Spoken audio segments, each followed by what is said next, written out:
Assalamualaikum warahmatullahi wabarakatuh. Salam sejahtera untuk kita semua. Semoga keadaan teman-teman di rumah baik-baik saja, sehat selalu, stay safe, stay healthy. Walaupun di tengah pandemi seperti ini, jangan pernah lelah untuk belajar di rumah.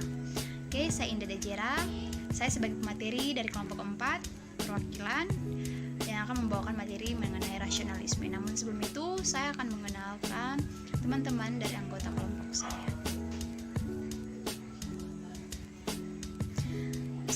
Ada Ewi Gael, ada Indah Dejera selaku saya sendiri, ada Hasmiati Hamsa, ada Risma Opni, ada Tirsa Padalingan, ada Windasari, dan yang terakhir ada Yerin Trinanda Kadang. Ada 4 topik yang akan kita bahas nanti: pengertian rasionalisme, macam-macam rasionalisme, tokoh rasionalisme, dan yang terakhir contoh rasionalisme di lingkungan masyarakat. Kita masuk pada pengertian rasionalisme. Yang pertama, rasionalisme atau gerakan rasionalis adalah doktrin filsafat yang menyatakan bahwa kebenaran haruslah ditentukan atau didapatkan melalui pembuktian, logika, dan analisis berdasarkan fakta, bukan berasal dari pengalaman indrawi. Rasionalisme menentang empirisme, karena kaum rasionalis berpendapat bahwa ada kebenaran yang secara langsung dapat dipahami.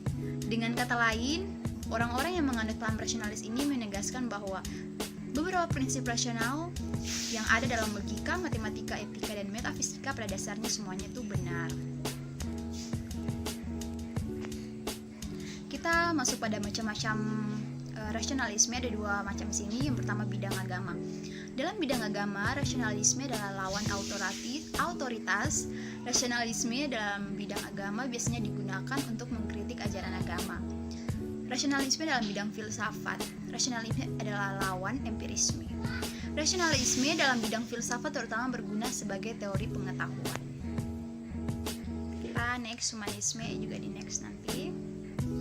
Kita masuk pada tokoh-tokoh rasionalisme. Ada Descartes yang lahir pada tahun 1596 dan meninggal pada tahun 1650.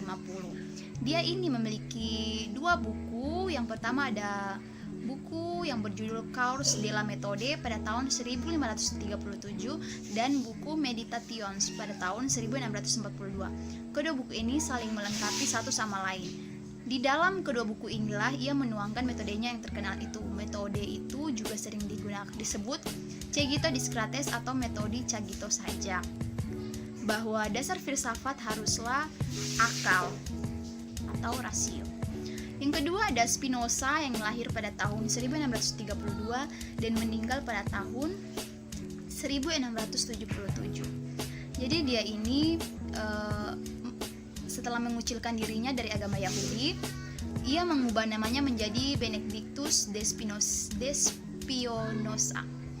Ia hidup di pinggiran kota dan baik Spinoza maupun Leibniz yang ada pada gambar ketiga ternyata mengikuti pemikiran Descartes itu. 2 tokoh terlahir ini menjadi substansi sebagai mereka menjadi substansi pada tema pokok dalam metafisika mereka. Yang ketiga ada tokoh Leibniz. Dia ini lahir pada tahun 1646 dan meninggal pada tahun 1716. Dia ini sebagai pejabat tinggi negara, jadi dia ini punya pusat metafisika yang di dalamnya itu ada ide tentang substansi yang dikembangkan dalam konsep monad metafisika. Kita berikutnya, contoh-contoh rasionalisme di lingkungan masyarakat.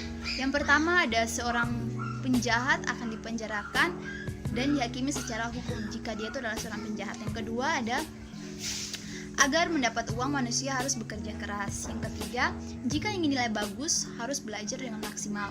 Yang keempat, pemenang dalam kompetisi sudah pasti memiliki karya terbaik di antara yang terbaik. Yang kelima, kesan pertama yang baik akan membukakan kesempatan awal dalam kelancaran hubungan sosial. Yang keenam, jika malas bekerja maka sudah pasti mendapat penghasilan yang kurang. Dan yang terakhir, jika kena air panas maka ia akan kesakitan. Oke. Terima kasih yang sudah menonton. Mungkin belum ada yang terlalu paham, bisa nanti ditanyakan di kolom komentar dan kami akan menjawabnya. Jangan lupa komen, like, and subscribe.